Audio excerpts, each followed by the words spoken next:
Oh, technical issues. Hello, good evening, and welcome to the... Yeah, we'll start that again. Oh, I've just been having a nice chat with Ollie, making sure we're getting all the daily Brexit, all the shift over to the daily chaos. We're having a bit more daily chaos here as well. So, hello, good evening, and welcome to episode 16 of the British Hive Mind.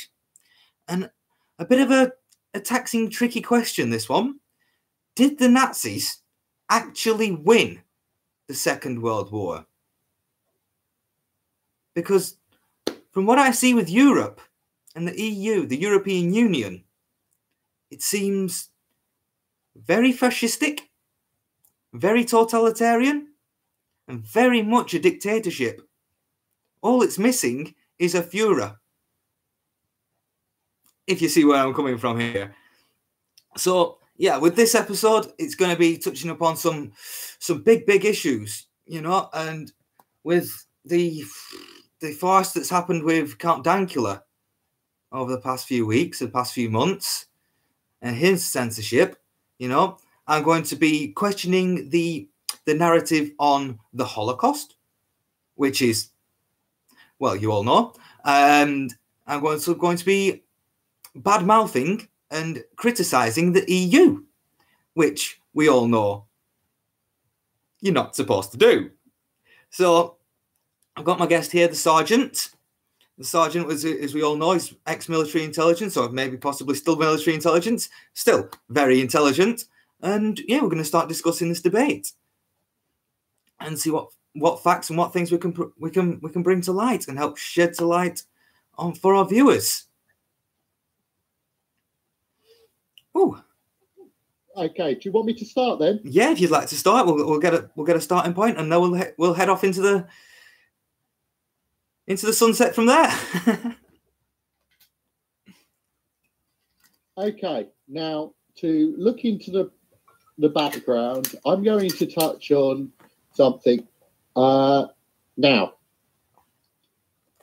Adolf Hitler, unbeknownst to quite a few people, but those of us who've done a bit of delving do know that he was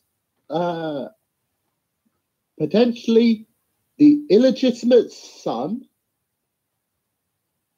of Meyer de Rothschild. Now, that is very important as we go forward when we look at what's happened with the one world government and the push for that. Yeah, and it also sheds a light on to a lot of his reasons and motives behind it, and the people who were actually pulling his strings, because he liked to see himself as the one leader and as the leader, the Führer. But once you shed light on things and look into things deeper, you see that he was merely a puppet as well.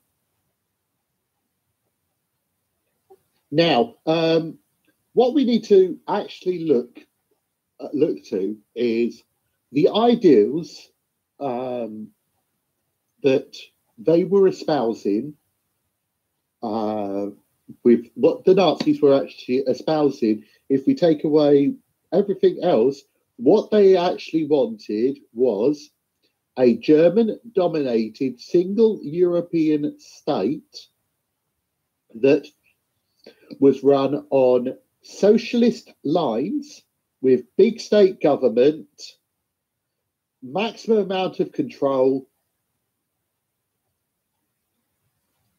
Now, what does that sound like to you? That sounds a lot like the EU to me. It does. It does. However, the question phrased was, did the Nazis actually lose the Second World War? And did they actually win it in reality? Now, I'm of the belief that if we look critically, there was a change of tack, and in reality, they moved from a war of guns and bombs, A physical war, yeah. to more of a war of war using the tools of economics, trade, and culture. Yeah. Now, this is going to be concerning to a lot of people, and I really want to start this off by saying that I am not diminishing the sacrifice of anyone that fought in the Second World War to defeat the Nazis. Yep. I'm not diminishing their actions in the slightest. Yep, I'm exactly the same. Those were brave, strong, good men that gave the ultimate sacrifice. However, in the early 1940s, a document was written. That document was written by Nazi economists. That document is the Europäische Wirtschaftsgemeinschaft, and that translates to European and Economic Community. And if you look at the document and the plan, and you read it in its native German, which I have done, and also when you translate it into English, quite scarily, it follows the plan laid down in this document follows the formation of the European Union, starting from the European coal and steel, all the way through to the present day and beyond. Now, this was drafted as a plan to ensure the Nazis would win if they lost militarily as a way for them to succeed in their aims. Yeah. And the reason this was so pertinent is at the time that this was done, they had lost the Battle of Britain, and actually they'd lost that through poor planning on the Axis powers part. And the reason they'd lost that is because they changed tact, and what they had actually done is they went from attacking the airfields, attacking the air force, to attacking the cities and bombing the cities and industrial centres. Yeah. What this actually allowed the Air Force to do was to rebuild and regroup. Mount a defence. If the RAF, if the Nazis had continued their strikes on the airfields and their fights, the Nazis still had a bigger military force in the Luftwaffe by great leaps and bounds than they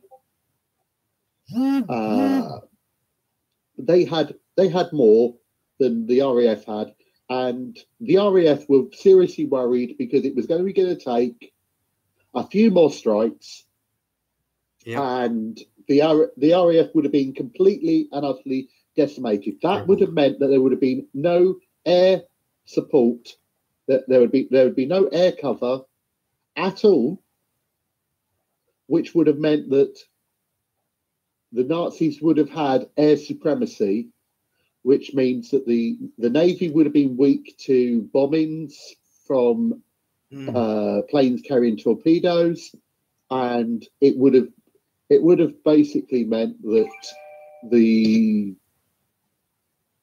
path would have been clear for them. So so they lost the Battle of Britain because they gave up and changed tack. Yeah, they changed from their blitzkrieg tactic, which was to wipe out completely all air defence and gain air superiority before sending in the tanks to crush the cities, before sending in the infantry to take the towns. That was the blitzkrieg tactic, and what worked so well for the Nazis, and is still a very good military tactic to this day. Now, like you said, what they did is they switched from complete annihilation of our air defence to trying to slow down our manufacturing and taking out the manufacturing sites, which gave us the chance to mount a defence against them, against Operation Sea Lion. But history being history, thank God that they did switch tact, because they would have been able to, once they got across the channel, I wouldn't have seen us mounting that much a bigger defence. Yeah. Now also, what we were, at the same time that this document was written, we also have to look that it was looking like America was going to be forced to join the war as well. So, and not only that, but this was also around the time that Russia switched sides onto the Allies' side. Yeah. With the whole Poland escapade. So they were going to be fighting a war on two fronts, and they were going to have to fight the British Empire as it was, the US, and Russia, and China, because China was on our side. Yeah, because Japan had because Japan was on it was Japan and China's eternal issues with each other, which was played upon. So what we were left with is a situation where it looked pretty bleak for the Nazis, and it just looked like the writing was on the wall that they were not going to. If the things that were happened, they were not going to win this war, because they were going to be outnumbered and outgunned. They pushed the envelope far too far, far too fast. Exactly. Now, what this document talks about is if you control the methods of manufacture and you control the economy and the banks, you would control the nation. Yep. Now, this is a socialist ideology, and you find this in both National Socialism and in communism, about how you have to control the means of manufacture, and you have to control the banking system. Yep, the state's coming in and taking more control than it deserves. Yes, we see this in all forms of socialism.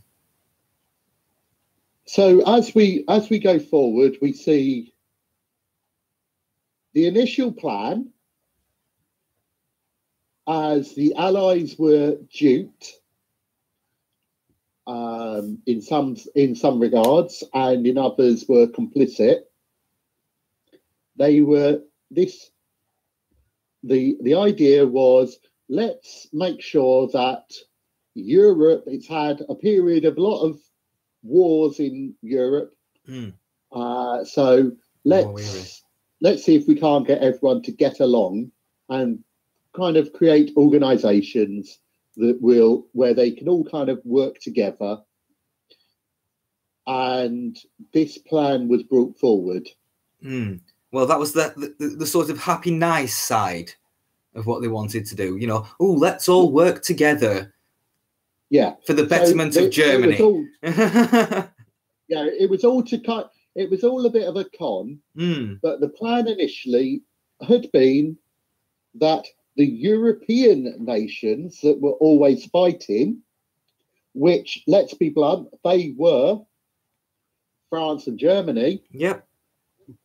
That's where it all comes from. It comes from the issues going back between Germany wanting to be the dominant force within the Germans and the Austro-Hungarians, and that whole the Germanic people and the Franco people all wanting to be top dog. Yeah, because they were the big countries of Europe. And on the continent of Europe, there was nobody else really that could challenge them, because Russia, let's be fair, is predominantly Asia. Yeah, and the only other challenger that they had for dominance was Britain, that was an island and didn't have, apart from Cyprus and Gibraltar and Malta, didn't really have a presence throughout Europe. So it was continental Europe, a little periphery, but within the mainland of Europe, it didn't really have too much of an influence. It had some age-old alliances, but in reality, it wasn't a power force on the mainland continent. Yeah, we were busying ourselves with the rest of the world. Yeah, we knew, even then, we Brits knew, as we reiterated on June 23rd, 2016, that Britain, when it looks on a global scale rather than looks inwardly on the piddly little Europe scale, and really Britain as an island nation has always had to expand and be more concerned with the greater world, whereas if you're on a mainland territory, you're not really as fussed with you're more worried about your land borders than your sea borders. So what we then have to go forward is we look at how this progressed, and we have elements within the British establishment who want to bring us into this European thing. Now, this happened with the coal and steel, but it didn't happen initially with the European Economic Community. And the reason for this was because the countries didn't want Britain involved. And the reason they didn't want Britain involved was because the people that were setting up this single European state that was blooming, the reason that they had the scars. They remembered their family members that had been killed by the British forces, and it was still a bit too raw for them. And for the French, it was a matter of great dishonour and hurt to their pride that yet again they had to rely on the British to protect them. Well, also, Britain was an independent by itself powerhouse. And yes, to subdue we didn't need to. Yeah, and to subdue that independent powerhouse would take a lot of tiny little things that they've done along the way. Yeah.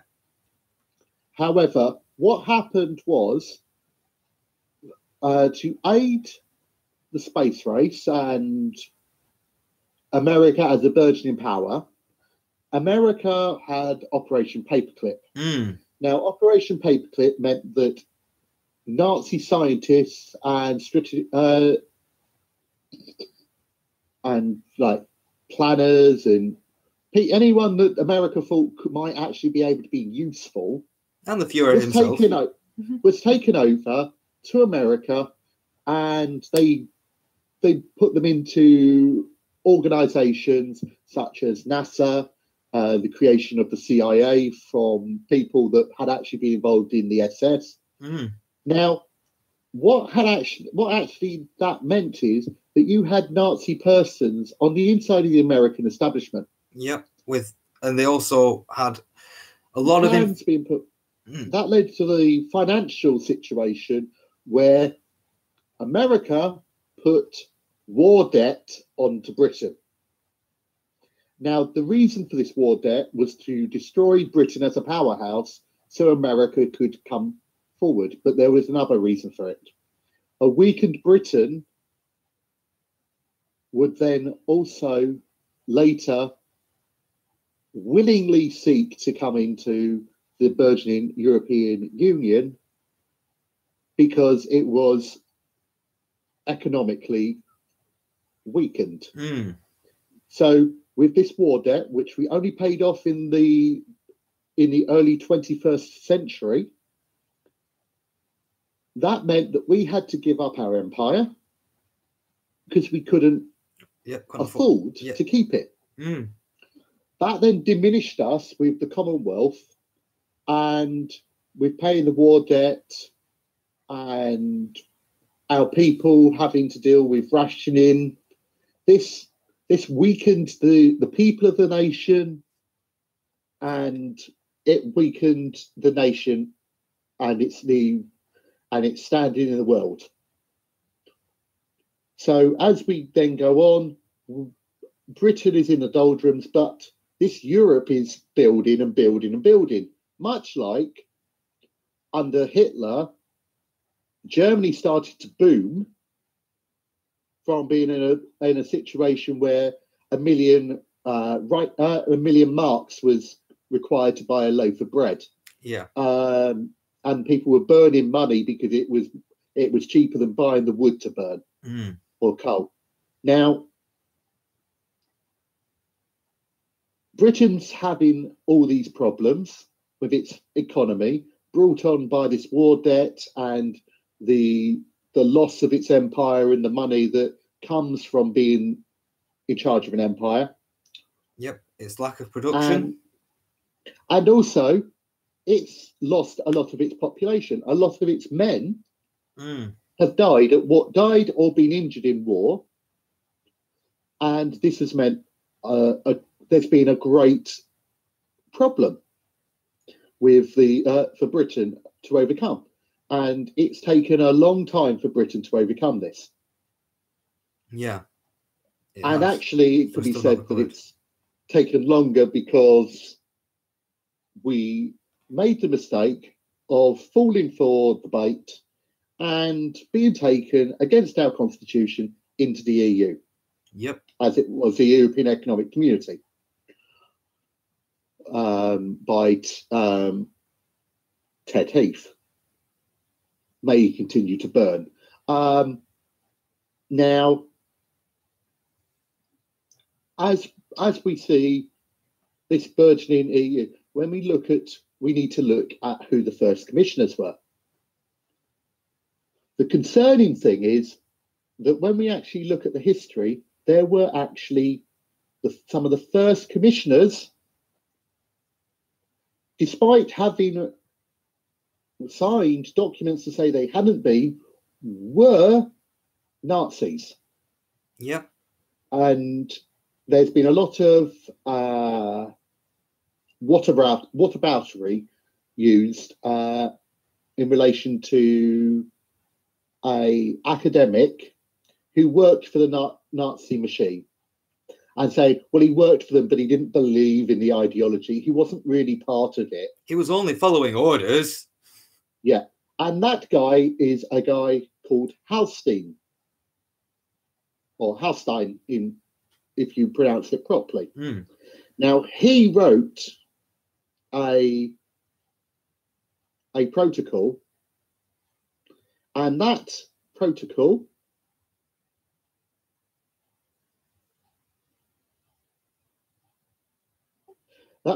was about ensuring that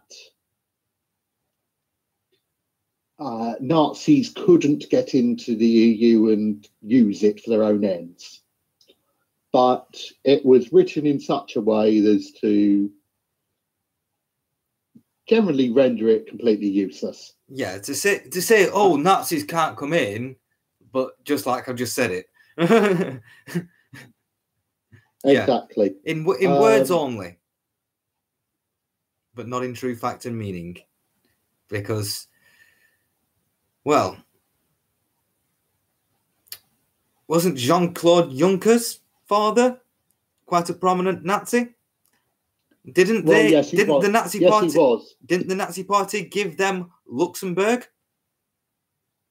And yes, they did. And he could create it as their own tax heaven for all the ill-gotten gains of the Nazis. And yeah, that's Jean-Claude Juncker for you. Yeah, and much like we had a situation during World War II where the French politicians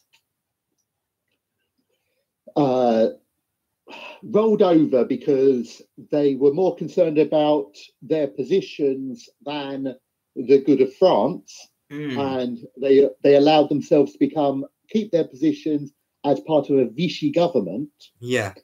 We have people like Jacques Delors and Jacques Santer, who were French people who really pushed this single European state idea. And these were also the same people that did not want Britain involved, because Britain had actually decided, no, we're not going to ignore this. Yes, we're going to get involved. And they actually looked at a long plan to try and win, where the French were more concerned about looking after France. And then when they couldn't when the British wouldn't help them, they turned tail. And it was just the Free French people who took their lives into their own hands to work with the Allies, while the establishment just suckled at the teat of the Nazi Party. Well, that's why France got split in half, because the political elites in France decided to bend over backwards for the Nazis and let them just run free and take over and occupy their territory. Whereas the south of France, they decided, no, we still want to be French, and we don't want to be ruled by the Nazis. So stay away, Nazis. Yeah, and this is where I'm going to use an analogy. The Iranian nuclear weapons program is following at the same level of progress, if you account for the effects of economic sanctions and the like, has moved at the same sort of progress and in the same stages as the Pakistani nuclear weapon program that was following the plans of Abdul Qadir Khan. Now, if we look at the Europäische Wirtschaftsgemeinschaft document and its plan for the creation of a single European state, the EU is also working to the same plan and is hitting the same milestones in the same order as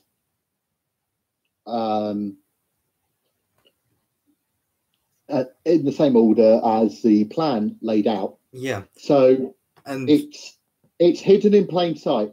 And what I need to say even further about Haustein, one of the European commissioners, who was a Nazi.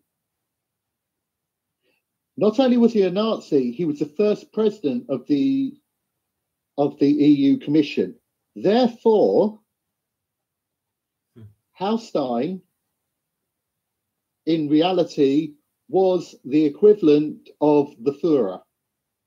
Where if you look at the EU as the Nazi regime, Haustein is the guy who had the most power. Yeah, he is the equivalent. He was the equivalent at that time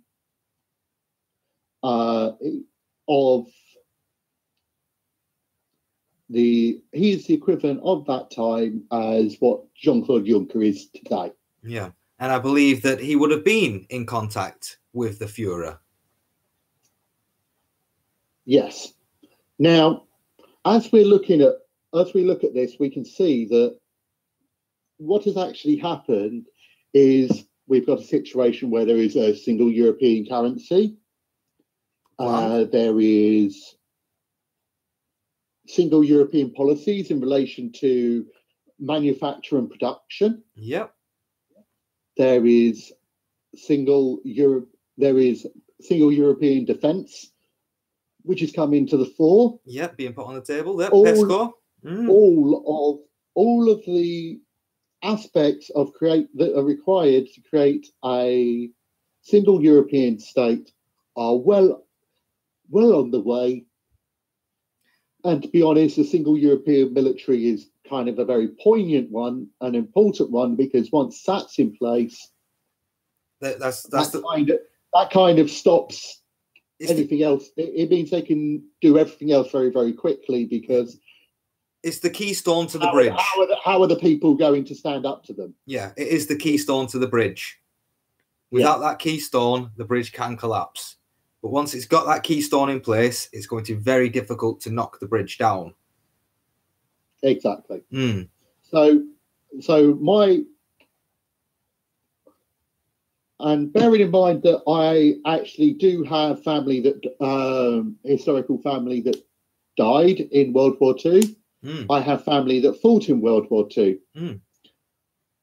You know, I really am upset to say that their sacrifices were in vain, as what we currently have is a single European state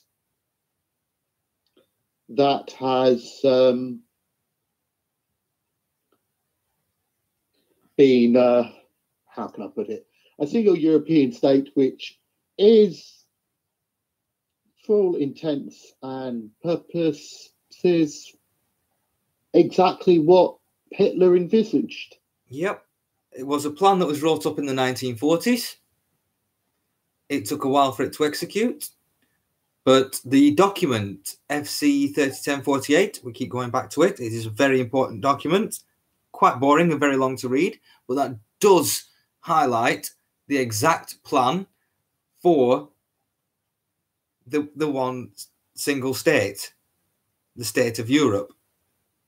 And we knew it back in the 70s, back before we even joined it, that this was its ultimate plan. And its ultimate plan had come from the Nazis. And bear in mind, the way that the European Union is set up, it is very totalitarian in nature. It is a dictatorship. And very authoritarian. It's a dictatorship, now, You cannot criticize it.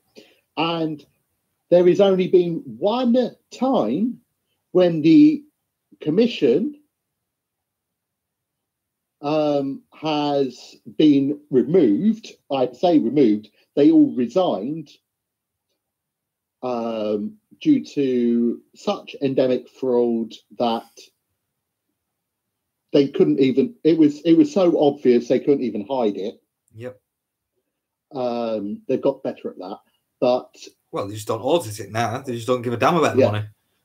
Exactly. But the only time that we've ever had people remove, as in remove themselves from the Commission, was in 1999, which was Jacques Santer's commission. And that was actually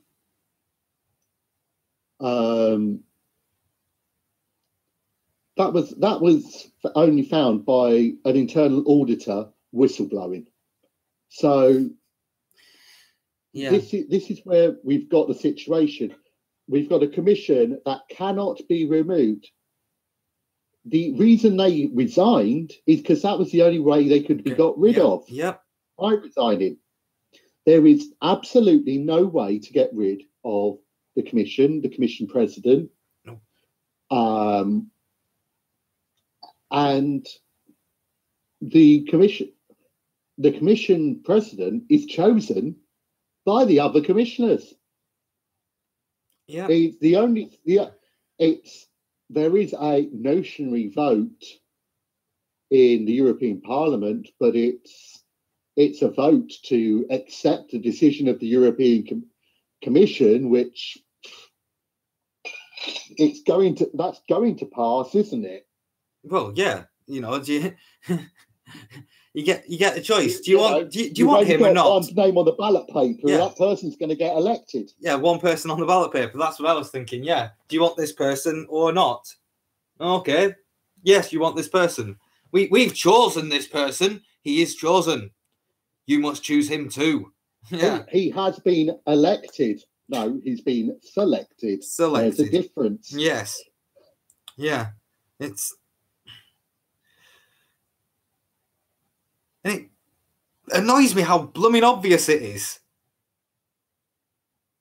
But what annoys me is it's that obvious, yet people don't actually have the confidence to actually state it publicly. I remember listening to an LBC radio broadcast, and someone raised this point that the EU acts like Nazis, and he went, "Well, I think they act more like I think it acts more like the Soviet Union than the Nazis." That was his perfect opportunity. Which one's better? On radio to go, well, actually, you've got a point there, because the whole plan is actually based on plans laid down by the Nazis as an alternative if they didn't win win the military conflict. Yeah, I believe it was a head Nazi economist named Walther Funk. Yeah. Who was praised to no end by Hitler when he wrote up and drew up this plan. And yeah, the plan for the one economic region, the one currency, and the one controlling bureaucracy to dictate the regulations that will hold everybody in place. Yeah. Now, I think I've kind of covered everything on there. I know you want to cover a bit on the Holocaust. Now, personally, I do believe the Holocaust. I still believe that the Holocaust happened. So, based on what, because it wasn't just Jews, it was many other different people. That's what I want. The experiments that were done is where we've got a lot of our eugenics research. The research coming from for IVF actually comes from research done by Nazi scientists on people within the camps. All this kind of stuff has, it's a lot of that background has come from there. So yeah, you touched upon one of the points that I wanted to make, which was most of the camps were forced labor camps, not concentration camps. They were forced labor camps, and they weren't occupied solely by Jews. It's just they did have a penchant for hating Jews. It was all undesirables. Yeah, but undesirables. The Jews were all viewed as all Jews were undesirable, which is why that it's been, and we know that they were picked out, but it wasn't just them. It was gypsies, it was gay people, it was academics, and by that I mean right-wing capitalist academics. Yeah, any political dissidents. Not there were communists put in, but that was because where else are you going to put them? National Socialism and communism are two cheeks of the same arsehole. In reality, they don't get on with each other because they like to play each other them as being different from each other. Yeah, that's the enemy. The communists are the enemy. Get them. Or the fascists are the enemy. Get them. Exactly. Yeah. But they're exactly the same, bar a few minor differences. And those people who believe that the Nazis were far right are completely deluding themselves. Well, it's part of the push narrative. It's push narrative. They were socialists. Yeah, it's part of the push narrative. All socialists are on the left. Yes, more government control. The only difference between fascism and communism is the state ownership. The state owns in communism, whereas in fascism, private companies can own it, but they are heavily regulated by the state. Yeah. yeah, there's very little difference in those regards. And I remember seeing something that came through from my union about voting, and I decided I'm not voting because I couldn't find a single candidate I wanted to put my cross by. There was actually someone there that called themselves a libertarian communist, and I just about spat my coffee out at the complete idiocy of someone coming out and saying they're a libertarian communist, because you can't be. It is absolutely impossible. Because how communists are inherently big state. Yep, has to be. So how can you be small state, big state? You can't. You're one or the other. Yep. So that's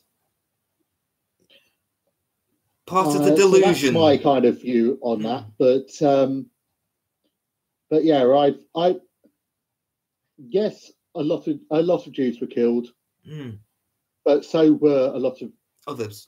Yeah, homosexuals, gypsies, dissidents, even prisoners of war, even though they weren't supposed to be.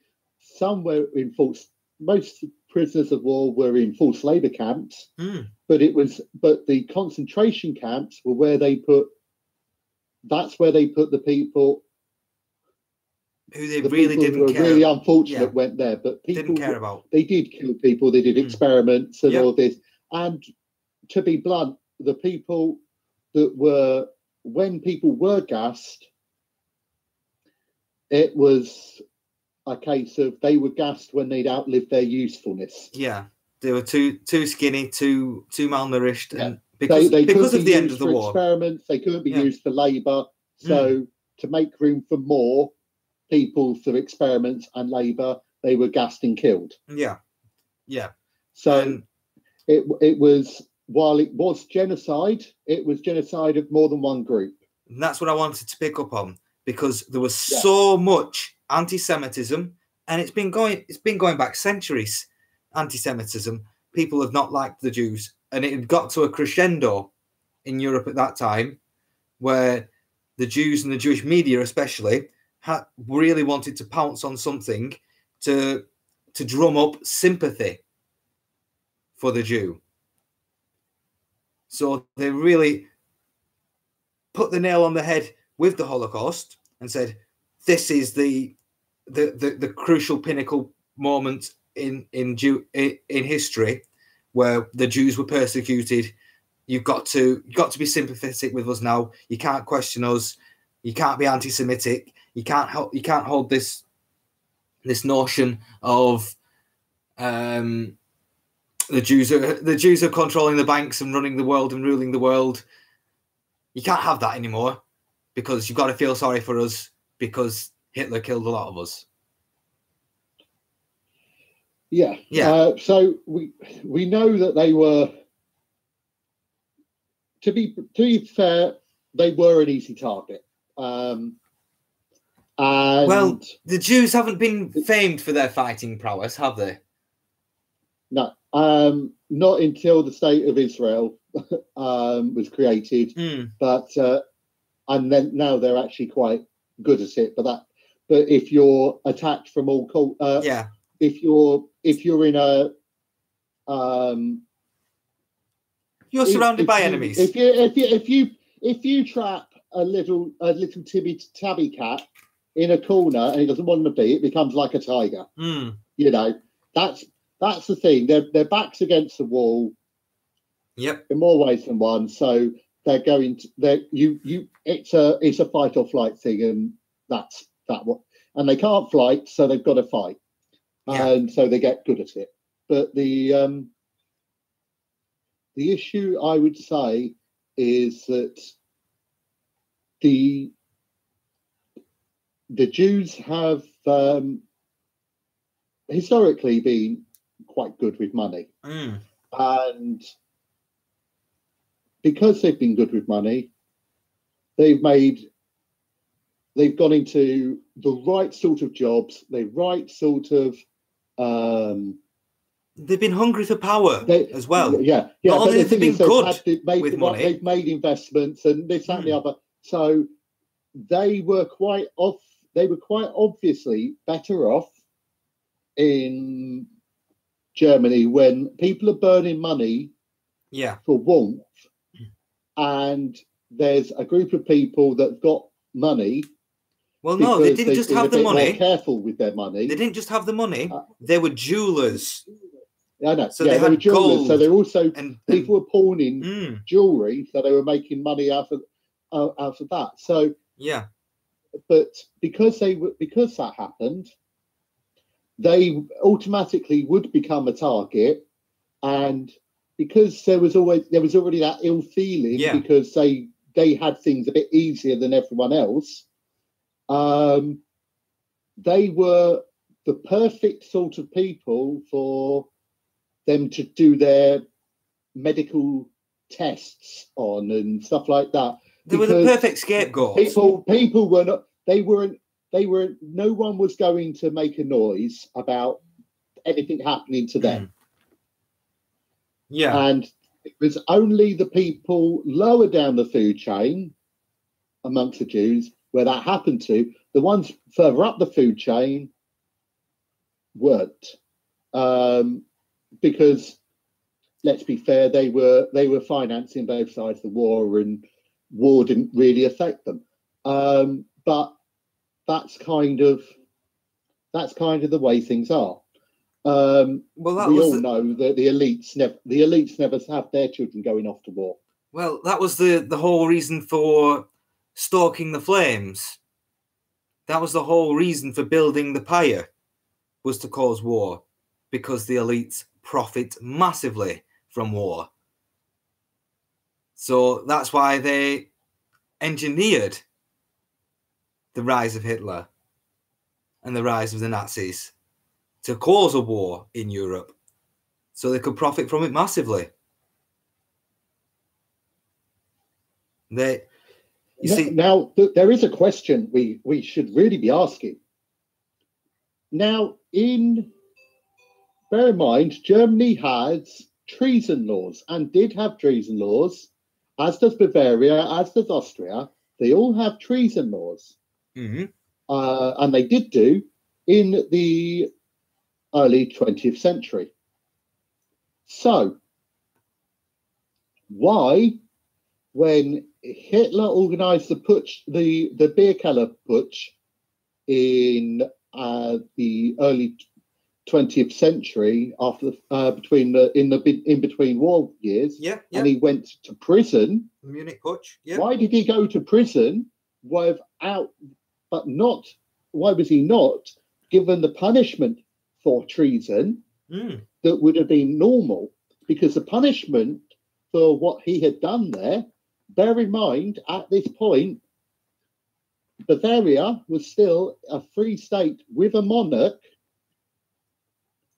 with a crown prince. Therefore, surely his actions should have resulted in the death penalty back then, as it did exist for those crimes. But they didn't do that. They didn't kill him. They promoted him. They were putting his story all over the papers. They were giving him an open courtroom so he could debate himself, and really make a social a social statement with his case, to publicize him, to make sure that he got power. His original, the Sturmabteilung were actually originally the Sturmabteilung grew from the same people that organized the putsch. So if we look at that, why the whole powerhouse behind Hitler could have been dealt with very, very simply under the rule of law, but wasn't. So that bears the question: did someone intervene on his behalf because he didn't want his illegitimate son killed. That does. Seeing as this guy also owns properties in Bavaria, especially around the Black Forest area, and was someone who attended court. And was someone who'd made, it was part of the family that had made billions back in those days off the First World War. Exactly. Could we go for round 2 then, shall we? Yes. So let's get him to do this and do that and put all the plans in place. Like I said, was Hitler himself the leader, or was Hitler himself a puppet? Personally, I don't. While I think there was, he was financed and his aims were supported. Yeah, by people all over the world. Yeah, I don't think he necessarily needed. They needed him to be a puppet because his mental situation and how he was behaving, and his viewpoints on things, he kind of did it himself. He either had been groomed into being like that, or that was just how he was anyway. But this is a guy that really they didn't need to control because they could just let him go off and do what he wanted. Well, they wanted a mad dog. They wanted a wild animal that would do what he did, and he did. It's a case of, okay, I've got this dog that I'm going to have use in a dog fight. Now, do I need to lead that dog in a dog fight? And tell it left, right, go on, have punch it on the him. lead and tell it to attack the other dog, or do I just let it do its thing? Oh, I let it do its thing. Let it do its thing. Yep, exactly. I think that's more. So he was less of a puppet and more useful to them. Yeah, more of a put in place rather than a puppet. It was more of a the person they wanted put in place. Yeah. He was perfect for them. And though I will say one thing, the issues of Hitler's mental health, that's quite clear, and we know there are serious issues. He did have mental health issues. Well, he was a socialist sociopath. But what I mean is he had medical psychological issues rather than just the standard thing of being a socialist and therefore you are a bit mad. So we know he had those mental health issues, and then the CIA in the 60s and 70s developed MK Ultra, and we know the CIA came from the SS. Yep. So and took is all it of that not possible that Hitler might have been the first MK Ultra?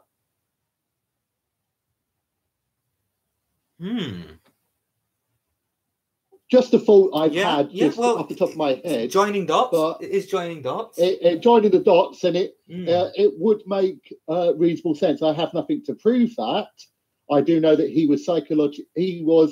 his psychological condition was similar to those that have been used for MK Ultra programs in more recent years. So, and they would have needed to get the technology from somewhere, wouldn't they? Well, that's that's what the SS and the German psychiatric department really started to dig into and really started to flourish in, which was mind control, controlling people's minds, controlling people's thoughts, and controlling their actions by controlling their thoughts.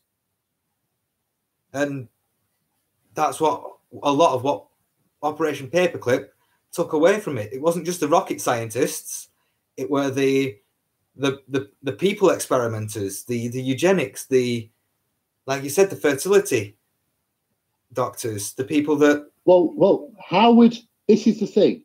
A lot of the tests that were done, there is no way that anyone would have signed in the Western world would have signed off on those tests being done on people, you're not going to get the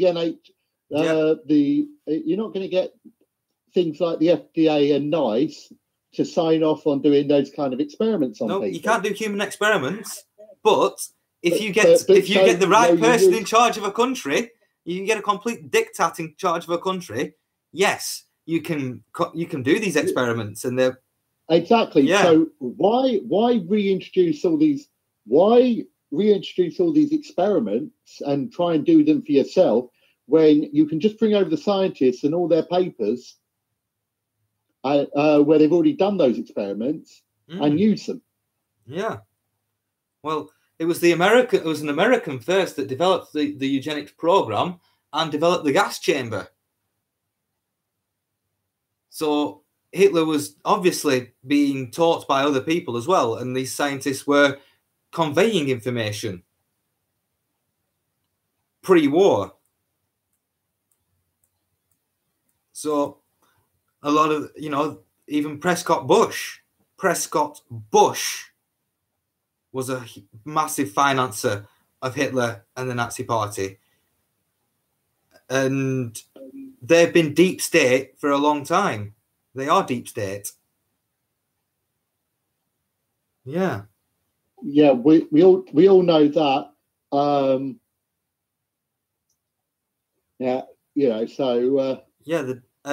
Was the rise of the Nazi Party part of the deep state agenda?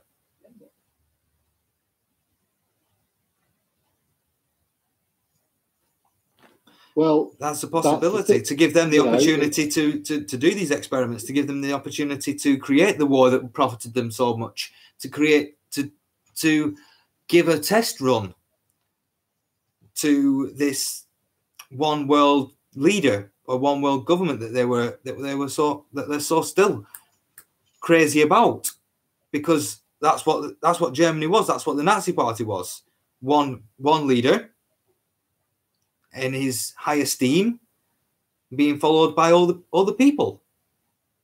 I do want to correct you one way. Yeah. And that is that the Nazi regime was not a dictatorship. Yeah, true.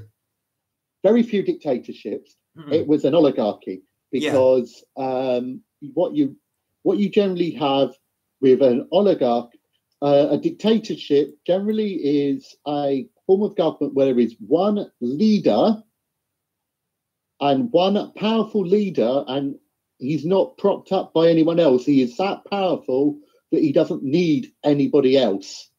And there's no real risk to him. So real dictatorships are very, very rare. The most common form of what we would view as a dictatorship, is actually an oligarchy.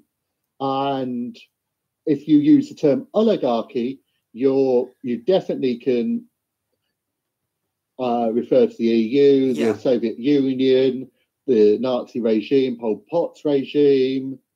Yeah, I'll take that correction. You refer to them as all as being oligarchies. So I'll take that correction. They've got a figurehead. Yeah, but they've got great minds. Much like a monarchy, you've got the monarch, but you've got the court around them that keep them in power.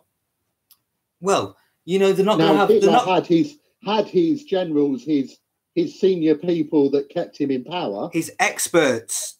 He had his experts in propaganda, in economics. He had his experts in the different fields, whereas he sat in the middle of them and had them all give him the advice. Yeah, but it was the figurehead. A team effort in that way. Yeah, like you said, like you've got the supreme leader in Iran. It's not a dictatorship, because you've got the assembly of experts, which is one level down, and that has is made up half of clerics and half of judges. The clerics are all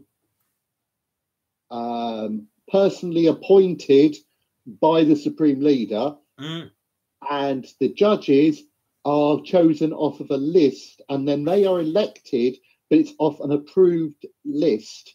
So if you're not approved by the Supreme Leader, you ain't getting on the Assembly of Experts. Just like you're not going to become the president, just like you're not going to become it's going to be very difficult for you to become part of the Iranian parliament system at all. Any of those kind of things, the Council of Guardians, any of these things, it's going to be very difficult for you to get onto them if you are not pre-selected. If you're not in the favour of the Supreme Leader. Yeah. That's why reform hasn't really happened too much in Iran, because if the Supreme Leader doesn't want it. Yeah, well, that's it. It's almost what you can see with the EU as well. It's selective democracy. They select who they want to be in charge, and they select who you can elect, sort of. Yes, and when you speak about Iran, you've got to speak about Iran in relation to the Nazis, and actually the deposing of one of the Shahs in Iran was actually to do with the fact that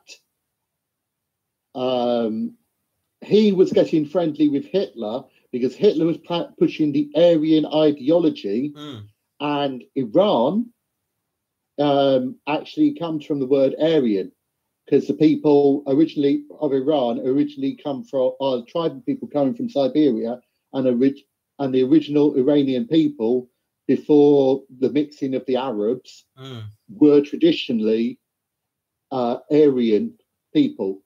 That's why you've also got the original Persian Empire was very welcoming to all people and all beliefs, and the reason for that is that they were much more educated than those that were around them, because they were surrounded by the Mongols, which basically came with the Turkic people, the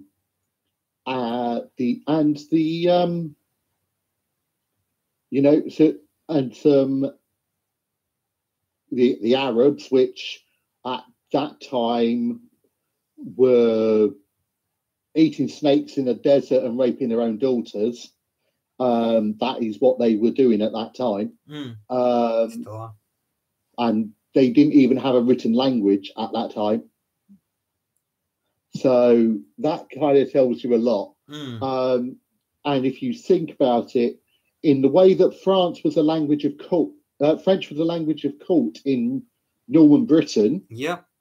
Persian was the language of court in the Indian Empire, because the Persians were, as the Normans viewed the French as being the most educated, more than the lowly English people. In the same way, the Indians viewed the Persians as being the more educated people. So the court spoke Persian, not the language of the common folk. Yeah, Hindi. It's a way to separate the powers as well, to make sure your elites stay elite and your proletariat, your normal workers, your normal people, stay the normal people. And you keep that divide between them. Yeah. So, back to, let's talk about what happened when Donald Trump released the FBI files with regards to the JFK assassination. What was hidden in those files as well? Because hidden in those files, that's all the stuff on paperclip, wasn't it? A lot of the stuff on paperclip and a lot of the stuff on the Führer himself. All right. The Führer himself being transported away from Germany and resettled in Argentina, or resettled somewhere in South America. Well, we know it was Argentina, because let's be fair. There's that town where everyone speaks German, not Spanish. Yep. And it's a Bavarian style looking town. All the Nazis were put, and it kind of would explain why the Argentine have got the big issue about the Falklands and British control there. Yeah, they don't like that. and why their government's been so authoritarian and warring, because I wonder how many of them are descendants. Followers, at least. Because the Americans, through Adolf Hitler and the rest of the remnants of the Nazi Party, they were trying out totalitarian governments, experimenting with totalitarian governments in the South Americas, seeing how to run things, seeing how to manipulate people, seeing how to propagate and propagandize these dictatorships and sell them off as good things. Do you think the daughters have ever actually met their father?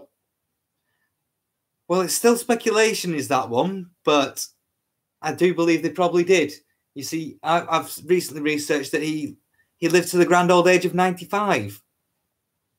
So I wouldn't have and for someone who was all about the purity of the races and such like,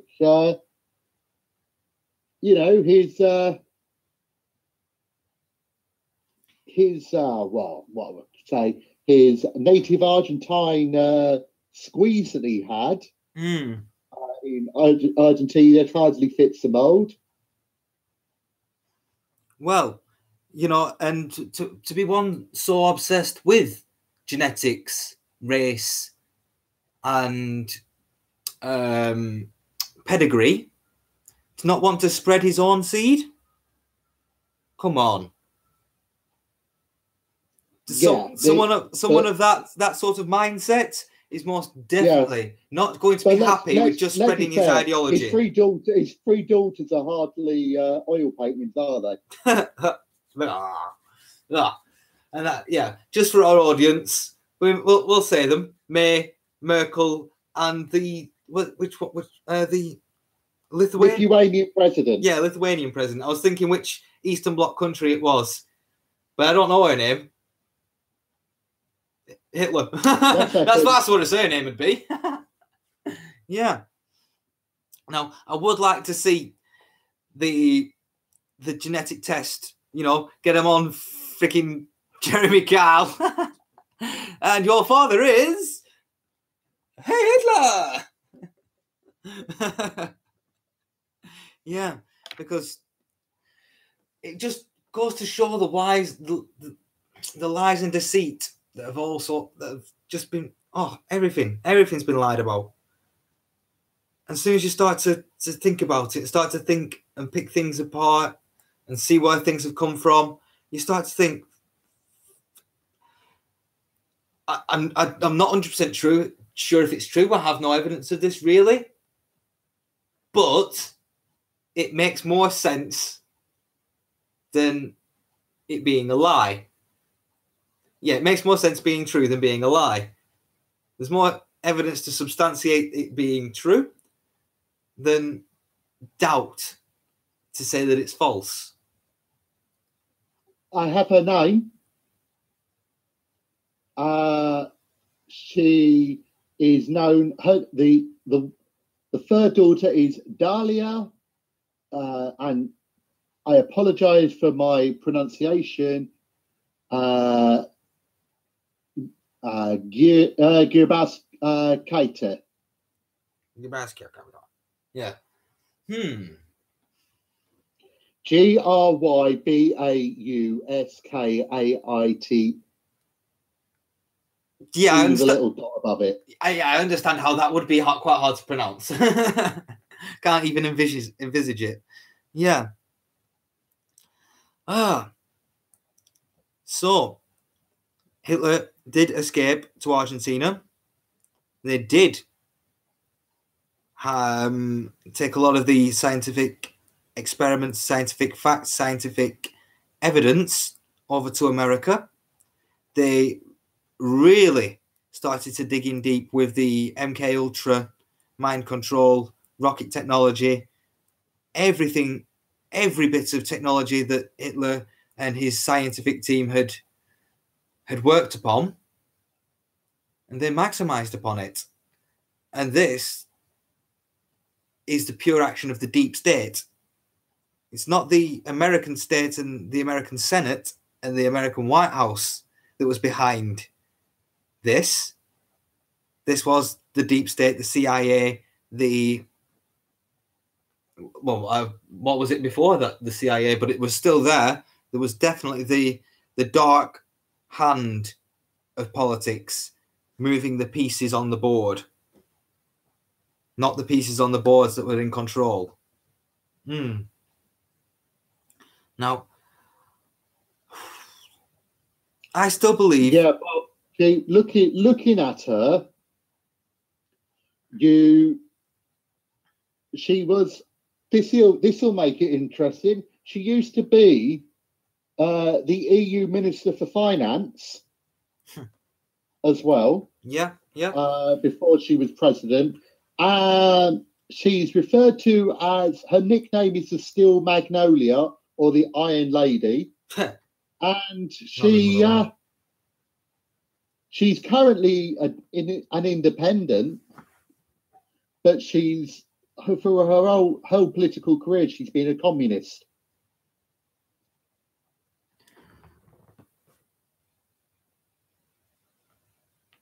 Well, totalitarian government's totalitarian government at the end of the day. Like we discussed earlier, there is not much difference between a fascist state and a communist state. They're both very, very similar. Both demand complete control and complete subservience from their people. So, to be a communist socialist is not much different to being a fascist socialist. And you can see the European Union trying to take the best parts or the easiest to subjugate people with parts out of both communism and fascism.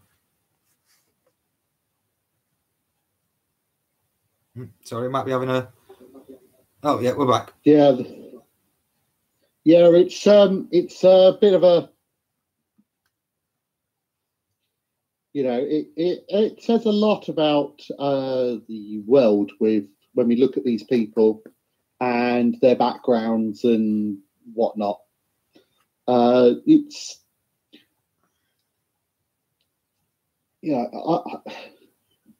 do feel we're heading towards another war, personally. But which one? Pardon? But which one? Is it the one that Albert Pike predicted?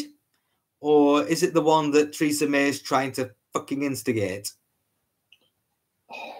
I think the wars are probably going to end up being one and the same. A war of the establishment.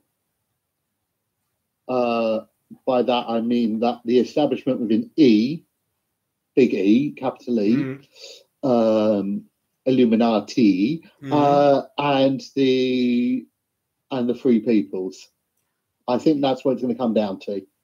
And who do you think their propaganda has worked the most on?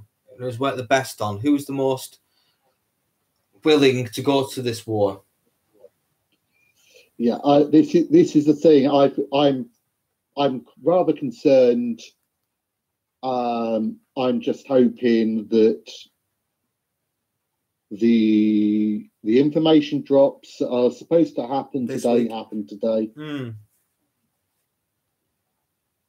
And I'm sure you know which information drops I'm talking about, David. Yep, of course. Yeah, I've been fidgeting for him, been thinking, come on, give us something tasty, give us something concrete, give us something. Let us get the memes out. Come on, just give us it so we can put the memes, make the memes and put them out. Yep. So we can go to the pub and talk about it and all, so we can actually, start talking face to face to people with this, because at the moment, a lot of the queue has been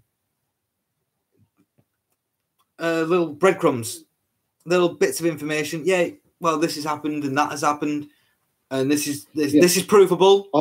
But yeah, I know. It gets infuriating once you're awake, but the breadcrumbs are necessary. One, for their own safety. Yeah. And two for our safety. And then thirdly, so that people can be woken up, because if you put those people who are not with us and not waking up are going to have a very tough time of it. Yeah. And I doubt that they're going to, I think they're, for the most part, until it's going to take them a long time to accept the truth. I don't think they're going to believe.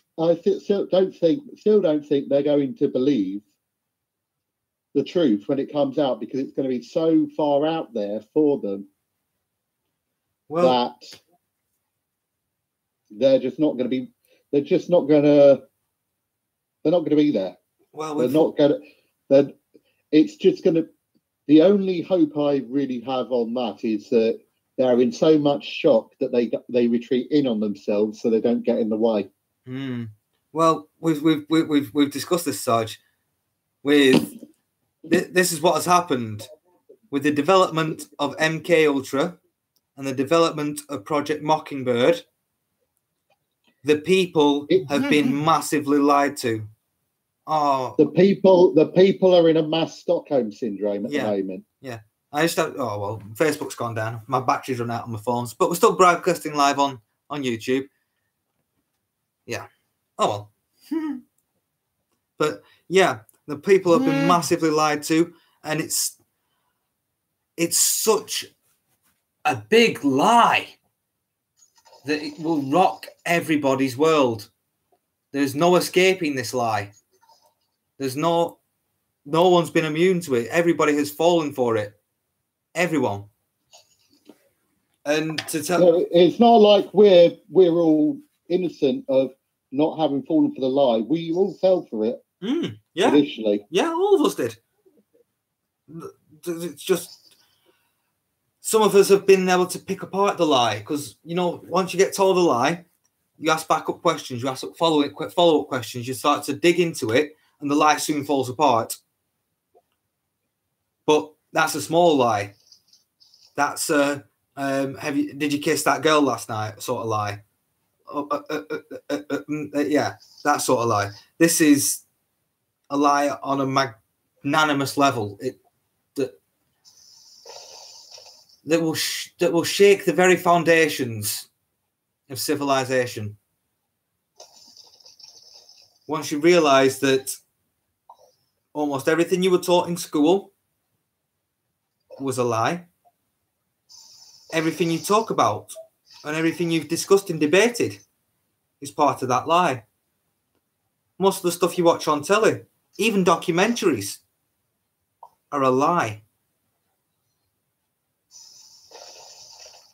Your sense of trust just goes completely out the window. You don't know whether to trust your freaking pet dog or not. I think your pet dog is probably about one of the few things you can trust. Yeah, that's what I was alluding to. It's the most loyal, loving, best animal in the world. But the lie is so big, it can make you even question that. And I just want, like most people that have followed the queue, that they want, I want that big truth stick to start beating people on the head with it, metaphorically, not literally, metaphorically, truth stick. Just say, this is the truth. Stop whacking them with the lies. Here's the truth. Can you handle it? But I'm thinking about maybe even doing a show about aliens later on in the week, or maybe over the next couple of weeks, because, yeah, that's another thing that will shock people. Well, people, so this is the thing. If we look at the technological advances that have been made and the speed of which certain advances have been made, and the leaps that have gone at certain points, it does, hint at it definitely strongly hints at there being other life. And not only that, when you look at the certain things like, the pyramids, for example. Yeah, but we'll get upon this in another program dedicated to aliens. I know. I'm trying not to go into some of this stuff. But it's for another show. Aliens and Nazis, they go together in some way. Because, well, a lot of the Nazis' development in technology did seem. I know there was the shadow of war makes people a lot more industrious and a lot more creative, but some of their technological advances were, let's just put it, beyond the knowledge of man at that time. Yeah. Yeah. So we'll touch upon that when we get back to the alien show. But let's get back to... let's go full circle. Back to the main point. Did the Nazis actually lose the war? Or did they actually win it? Because I would say they won it. And in effect, what we're seeing now with Brexit is an attempt to free ourselves from the subjugation that we were taken under, and the sooner we get out, the better. Though, do I truly believe we're actually going to be allowed to leave? Not on your Nelly. No. It will. They will kick the can down the road for as long as they possibly can. So then they've got control of our army, our navy, our nukes, and everything. And then we've got no choice but to take Brexit in name only and say, "Yo, yeah, you're independent, yeah, but you're still part of this trade deal with us. That shackles you to us and makes you have to put massive tariffs where you don't want them, and makes you forced to have free trade with us. And yeah, we're going to make sure." This is a big problem. My thing is, why have we got former EU commissioners allowed to sit in the House of Lords when they've made an oath of allegiance to the EU above all others? Above all others, yeah. Surely that means that their oath that they make to sit in the House of Lords is null and void. Yep. And therefore their peerage is null and void. Yep, unelected. But it's one of those. The defamation of the House of Lords has been slowly done. They've been getting out the right people, ripping the right people out from the House of Lords and shoving bastards in it. Well, the whole purpose of the House of Lords is to be a constitutional check on the House of Commons. Yep, to make sure that everything sticks constitutionally. Everything abides by our constitution. And that's why they have longer to look at things, because it takes a bit more to go through the minutiae of constitution to see whether something is constitutional or not. That's why they exist. And obviously they don't have that role anymore because they can't have it, because they can be voted down. They can't do anything. They cannot vote down anything that goes through the Commons. They can slow it down, but they can't completely vote it down. Postpone it for a year. It's a mockery, an absolute mockery of democracy is our government, and the sooner we get it sorted, the better, because they're getting away with far too much, and if they're getting away with this at this stage, all it takes is a couple more straws, and the camel's back will break. Yeah. And there will be full subjugation. When I've been speaking to people, and you're hearing people speak, the sort of language that the average Joe on the street is using is frightening now. I don't think most of the political class are awake to what is actually are listening to what's being said, because if they were, they would be shit scared. Yeah, the working class are working things out. We're talking a second peasants' revolt here. Yes, and the government doesn't have the tools to do anything about it. What, 120,000 police officers? 150, 180,000 armed forces against millions? The maths doesn't work out. The maths works out on our side. All we need to do is the problem is the weapons. That's the problem. Yeah, because we are outgunned by design. Yep. Because they're not allowing us to keep to our constitutional rights on that score. But to be blunt, people have been watching I'll be blunt, people have been watching what all these terrorist organisations have been doing. And I wouldn't be surprised if the people didn't use those techniques against the government. Well, if democracy is gone, you're left with tyranny. And it is every man's right to fight against tyranny. Not right, duty. Duty, yes. Every man's duty to fight against tyranny. And it's coming to the crunch. It's coming to the crux of the matter, because more and more people are seeing it more and more blatant in their face. And it's undeniable.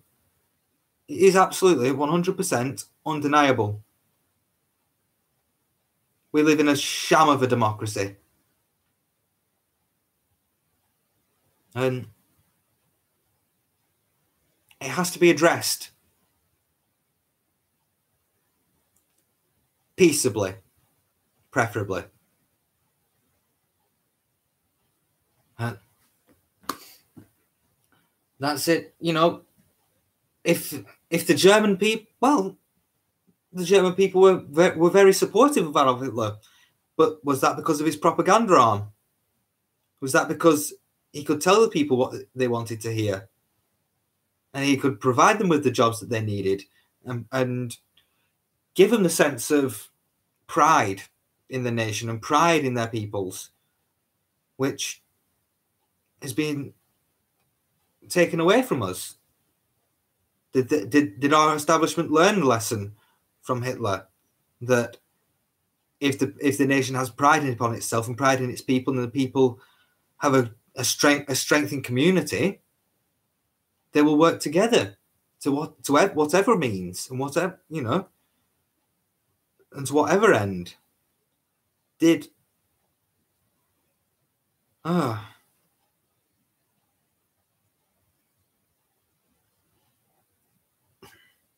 Yeah. Have you got anything else you want to talk about on this topic? Because if not, I think we're at an hour and a half, and unless we've got anything else that's quite pertinent, I think we don't want to be going on for more than 2 hours on these kind of topics. So an hour and a half, 2 hours probably work quite well. So unless you've got anything else you think on this topic needs to be covered which you haven't covered, maybe that might be a good idea. I think just give me 1 second.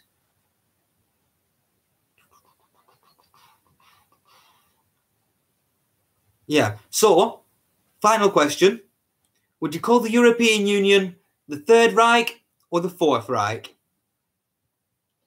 I call it the Fourth Reich, because I would say that the Third Reich was under Hitler, and the baton was passed.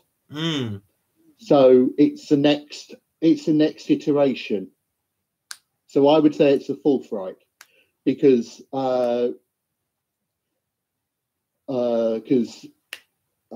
trying to remember the actual correct German for it, but one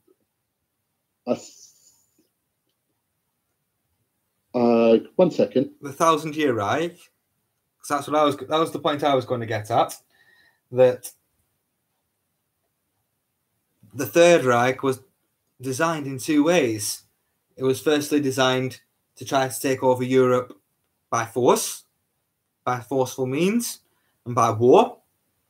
But then it also had its backup plan, which we discussed earlier, which was to subjugate and take over Europe through economic, financial, and cultural and social means.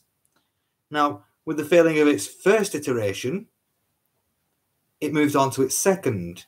Now, I still see it as still being the Third Reich, only with a different management,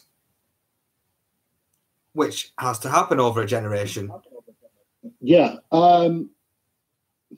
But generally, because Reich can mean domain, kingdom, stuff like that.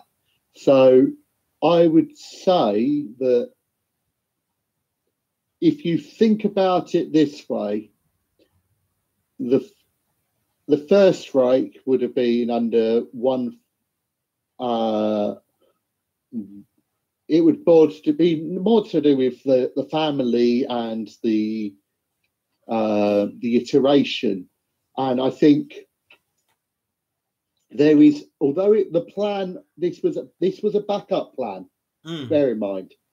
So I would say that that's why I think it would be the Fourth Reich, just because it's different people heading it up, following the backup plan, but to the same end.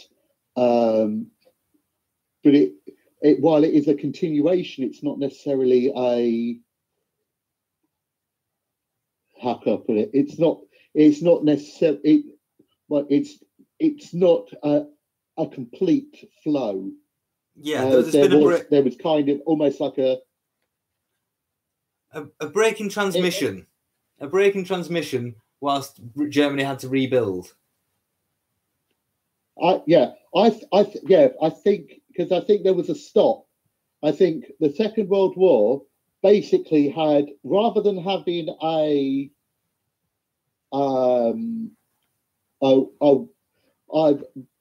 rather than it basically the Allies winning it at that time, I think it had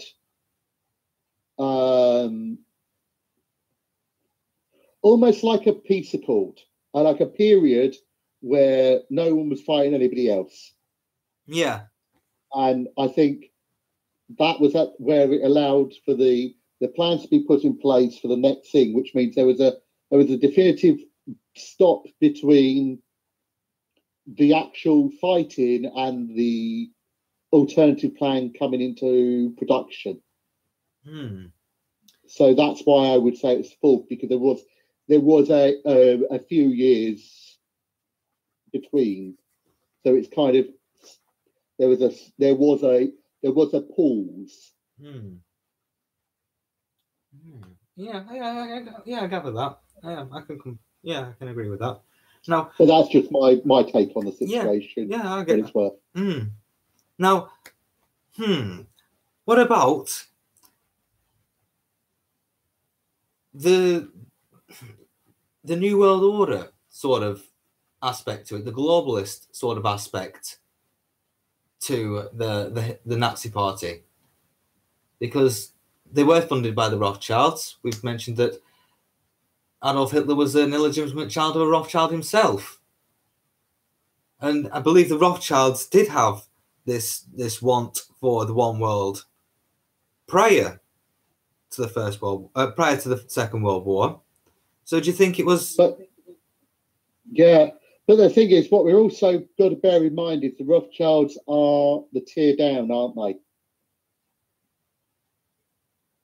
So they are down from the Italian family that, while the Rothschilds aren't in charge of the Vatican, there's another family which's got 3 strands to it, which is above the Rothschilds and controls controls everything else. You get what I mean? It's that they're above that, but the Rothschilds are kind of like the more active bit. Well, it's the Rothschilds control the bank, and the Italian family that controls the religion. No, this Italian family has 3 strands to it, so they also control. So they have 3 different strands. So they control. They are over the top. They control the religion, the banks, and the information. Yeah. So they've kind of, there's another tier. I can't remember the name. I know Alex would know the name. Yeah, Alexander. Yeah, but I see Abro Giamani or something like that. It's one of the family names. Well, one of the 3 subfamilies of the greater family. Yeah, the ones that are really truly hidden in the shadows. Yeah, but it's all linked in with Luciferianism. Yeah, if we go back as far, which is also why if you remember, the SS is what the SS's cat badge was. The skull and crossbones. Well, the skull, wasn't it? The skull. Yeah, the skull representing death. Yep. The legions of death. Death being another name for Lucifer, the devil. Yep. Satan. Or Shaitan. Oh, yeah. The bad, evil, pure evil, and doing his bidding. Right. Well, it's been as for the next show tomorrow, 8 o'clock. We're not sure what it's going to be, but it's going to be good. Take care.